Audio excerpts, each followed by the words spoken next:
When you're up against a hostile room of people who don't want to be there, you need real strategies that get results. Welcome to From Hostage to Hero, the show that gives you practical advice you can use right now in the courtroom, boardroom, or classroom. Learn how to move your unwilling audience to one that is invested in what you're saying, eager to participate, and engaged in the process. Learn from the attorney whisperer herself, your host, Sari Delamont. Well, welcome everybody. We're going to start with a review, this time from Trial Guides for my book, From Hostage to Hero, which I wouldn't say it's out of date. It's just the method has come so much farther than when I wrote that book in 2019. So if you want the most updated version of my stuff, you got to join the H2H crew. Go to sariswears.com/ is it crew? I think it's crew. I'm not sure. You'll find it on there. I probably should have looked that up. I had a brain fart. Okay, but thank you for continuing to review the book. This one's from Pamela J. It says, Hostage to Hero is a great guide for any trial lawyer. I read it after having practiced for 30 years, and I learned a lot. Sari presents a unique approach for voir dire and opening, and I can tell you it really works. After reading her book, I also sought coaching, and Sari recommended her colleague, Jody. Jody was fabulous and showed us how to take the principles set forth in the book and apply it to our case. We went to trial shortly after, utilized the principles, and got an award of $4.6 million. The H2H techniques really work. Well, they do, and add Coach Jody to that, and it is a winning combination. By the way, if you want to get with an H2H consultant, you can go right to our website and book Coach Jody or Coach June, and they will take you through a 3.5-hour session on voir dire or opening, and you will be so glad that you spent the time and money to do that. Again, you can do that at sariswears.com. All right, well, today we are talking about, because it's the end of May 31st, and that means we're starting into the summer season. My daughter, in 10 days, is going to leave with her grandparents to go to Finland for a month before we get there, and I'm trying not to totally freak out.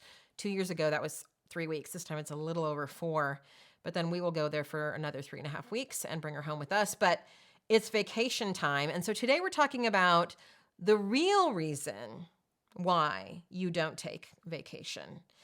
Now, let's talk about the benefits of vacation. First of all, you've heard me talk before about how taking a break of any kind from just your work during the day, an actual vacation, really helps your prefrontal cortex come back online, so to speak. Meaning when we're tired, when we're hungry, when we've been working straight through, we tend to default more to our reptile brain, our amygdala, and it runs the show, and we don't get our best work out of that. And as scientists have found that most of the best and greatest scientific discoveries have happened during what they call the gap, which is when you are not, or they are not, in the lab working or writing or researching. It's when they're taking a walk or taking a nap, and boom, the idea just comes into play. So one of the things that I was noticing too, when I was writing the outline for this podcast, is we do this with artists too. And I firmly believe that y'all are artists. What you do has to be creative or it doesn't work. And in The Artist's Way, which is a book by Julia Cameron, it's a book that she wrote for artists who were stuck, right, and couldn't produce any more work. And so she wrote this book of how to get out of that stuck place. And one of the things that she has you do, beside morning pages, which I've talked a lot about before on the podcast. And by the way, I suggest highly that y'all go get this book. It's called The Artist's Way by Julia Cameron. And one of the things she talks about is taking yourself on a weekly artist date.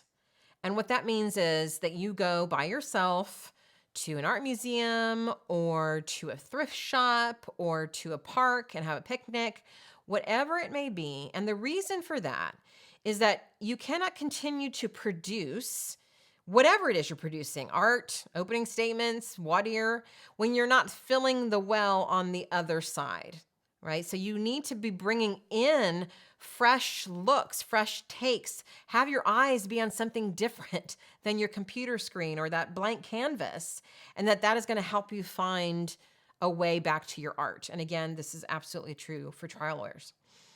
And in addition, vacation is important because it's taking that very important time for self-care. You are what matters in trial. First and foremost, you are the person who is going to evoke the emotion in jurors. You are the one that is going to set the tone at trial. You are the one that's going to nail the defense to the wall. You are the one that is going to be up crazy ass hours at trial. You are the one that has to deal with the crazy opposing counsel and all of the discovery and weird ass clients and all the rest of it. If there was anybody that needed to take a vacation, and many vacations, it's you all. So the self-care aspect is huge and helpful in keeping you at your prime. Can you imagine? And you can imagine, because I think, was it John Belushi in Saturday Night Live? And he's supposed to be this great athlete, and he's like smoking cigarettes and eating the mini donuts, the chocolate-covered donuts, which are like my favorite. I love those. And so can you imagine treating yourself like that if you were an athlete? It's the same thing. What you do, you have to be in prime condition. I'm not saying you have to be like, a certain weight, but you need to be like well rested, well fed, having good energy around you, all of the things. And vacation, along with other regular breaks, are a big part of that. It's going to help you in your life, not to mention the third reason, which is there's more, it's going to help you in your work, is what I should have said. Number 3, there's more to life than work. So I don't want you thinking, well, I should take a vacation because it'll make me a better trial lawyer. It will, but hello, there's a big world out there to be seen and enjoyed and explored with your loved ones, with your family, and that deserves a place in your life. If you're not taking vacation because you don't fucking have time, then you need to have a discussion with yourself about your priorities. All right, so these are the reasons why I want you to take vacation. Now, the reason why you tell me that you don't take vacation is twofold. The first one is, well, I don't have time. All right? I'm so behind. I have so much work. There's no way that I can actually even take the time to go on vacation, which is closely related to the second one, which is, and if I do, I hear this one all the time, I will be more behind and it'll just create a bigger headache. So I'm just going to avoid the headache altogether, because if I go, I won't be able to relax. So I'll be thinking about all the work that's sitting and waiting for me when I get home. And so those of you who do manage to force yourself to go on vacation, you end up taking your work and doing it on vacation, which is pointless and against everything that I want to talk to you about today. Here's what I want to say is that although those things sound very real, and maybe feel very real, and maybe are very real, right? That you're going to have all this work when you get home and it seems like you don't have enough time. I think there's a bigger, deeper truth. In fact, I know that there is, because I've uncovered this with many of my clients, and that's why I wanted to share it with you today. The real reason that most of you do not take vacation, even though you're telling me and yourself that it's because you don't have time and you're going to have more work when you get home, the real reason is that you don't know who you are outside of work. And vacation becomes this torturous experience because you don't have anything to do. And when you don't have anything to do, you don't like how that feels. And the reason you don't like how that feels is because your trauma starts to come up. Now, Kevin and I have talked about trauma. I've talked about trauma. We both have been through trauma therapy. I talk to my clients about trauma and tell them to go to therapy. We all have trauma. And I know when you hear that word trauma, we tend to think of somebody chained in their basement being beaten, But trauma is really any kind of hurt that was so big or happened so often that we couldn't process it. And so then it gets stuck in the body, and then it creates a reaction in us that we don't even understand most of the time. Why do I keep doing these things when I cognitively know that I'm safe, or I cognitively know that everything's going to turn out fine, but my body is like, my heart is racing, craziness is ensuing. Why does that happen? And the answer is trauma. right? We want to think, I'm not going to go on vacation because, it's wasting time. I'm going to get behind it. I'm going to lose my case if I do this. But what I really think it is, because I hear from you, my clients, you're like, fine, I went on vacation, Sari, and this is what happened. And you're telling me these stories about absolutely positively jumping out of your own skin, like calling your assistants and saying, you know what, I'm going to go home tomorrow. And I love all your assistants who are like, okay, let's just calm down and let's think about this. But literally feeling like you're tearing out of your skin when you put yourself in a position where work is off limits and you have nothing to do but just be with your shit.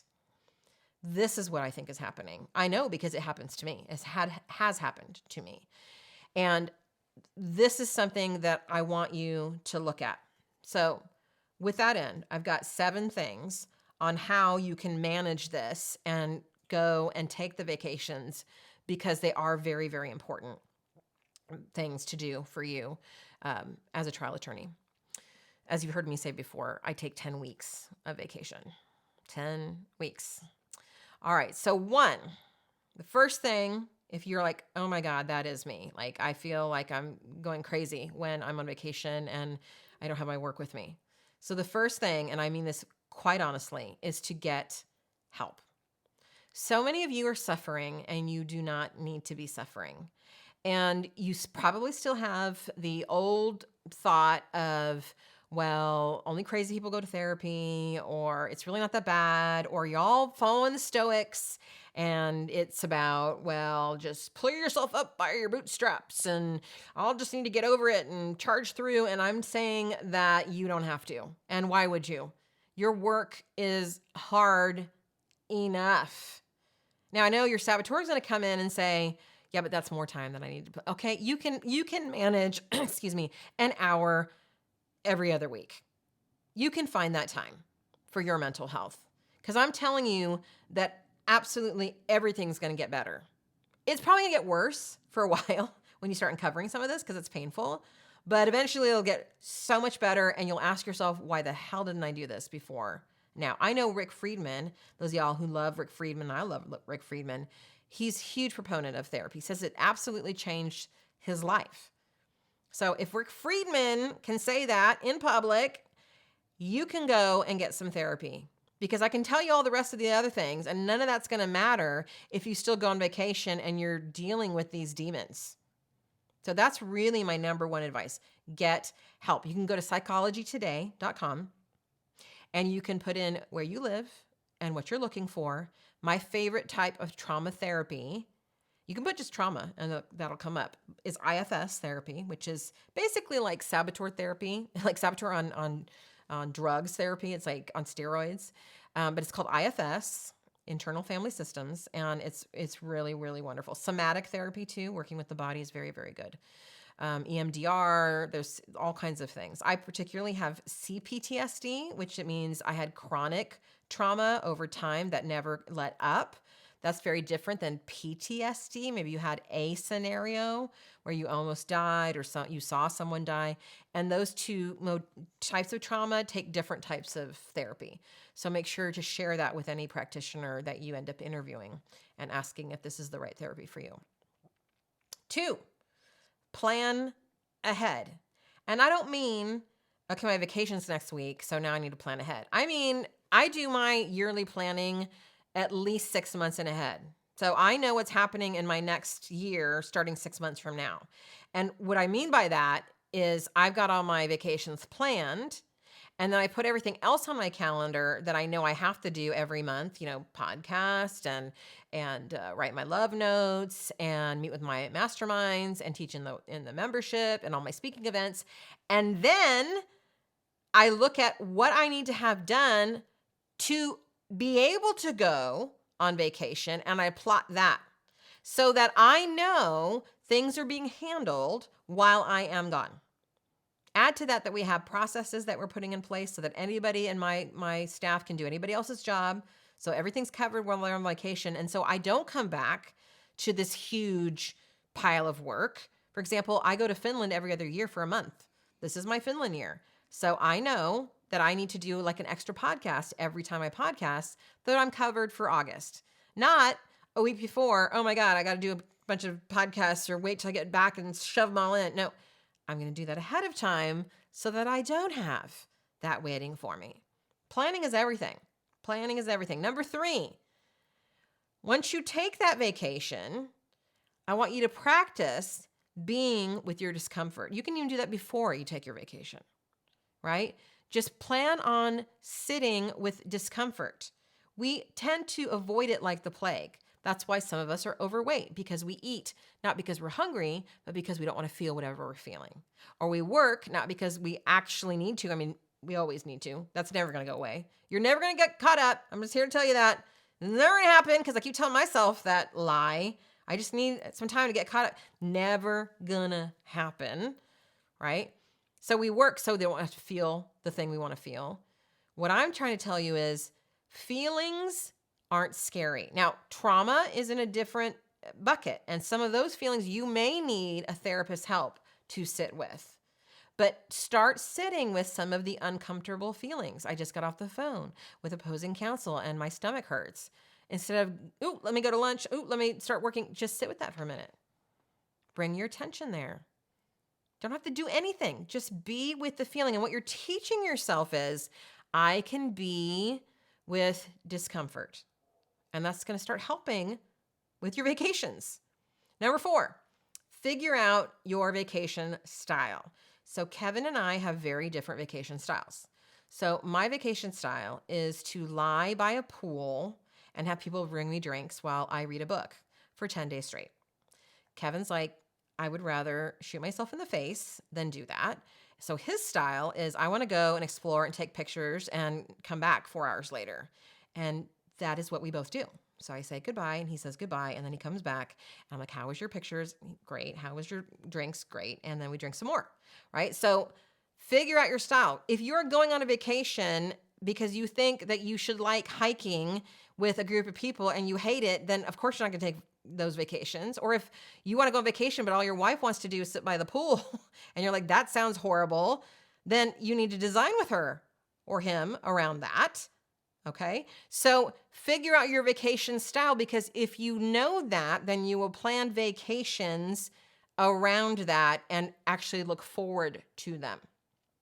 Number 5, figure out what you want from your vacation or why you're taking a vacation.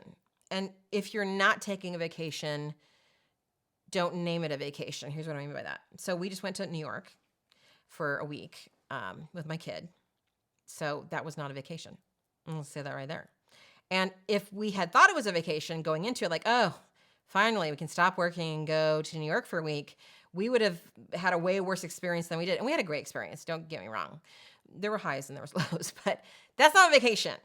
That is, we're bringing our kid to see museums and also a Finnish relative that's staying with us, and to see these historical monuments. And we're going to be walking a lot, and I'm going to have a cranky kid who's often weird about food and will only eat the things that her dad cooks her. If we called that vacation and then we went and had the time that we had, which again, there was great stuff, we would have been disappointed. That is not a vacation, right? So the same thing goes for you. Figure out what you need, and you might need different things at different times, right? So we go to Disney and we plan like pool days. And so it's part vacation, part Disney, which is not a vacation, right? There's other times where Kevin and I go to Canyon Ranch because he's totally honed in on that now. I don't get to go by myself, which is fine. It's fun. And that is like totally like chill out, spiritual, zen, refocus, get grounded, right? And they're all different types of things, but figure out what vacation you need. If you're like totally burned out, don't be like, okay, let's go to Disney for a week. What the hell are you thinking? You're going to come back more burned out. But if you're like, oh my God, it's been so just like droning on at work, I need something that just like, let's go to Costa Rica and do the zip lining and hiking, like figure out what you need and then plan the vacation for that. 6, this is going to be hard and you're going to hate me and you're going to disagree. Unplug completely. There's so much research out there that says your brain will reset if you just give it time away from screens and Facebook and email and social media. I'm going to suggest that if you cannot go on a week vacation and not hear from your staff, you've not trained them well enough. You do not have the right staff in place. This is essential that you get to go and not be trial lawyer for a week. Again, plan ahead. Don't plan that shit a week before trial. You're going to absolutely have to be needed. Plan it for after trial if you need to. But unplug.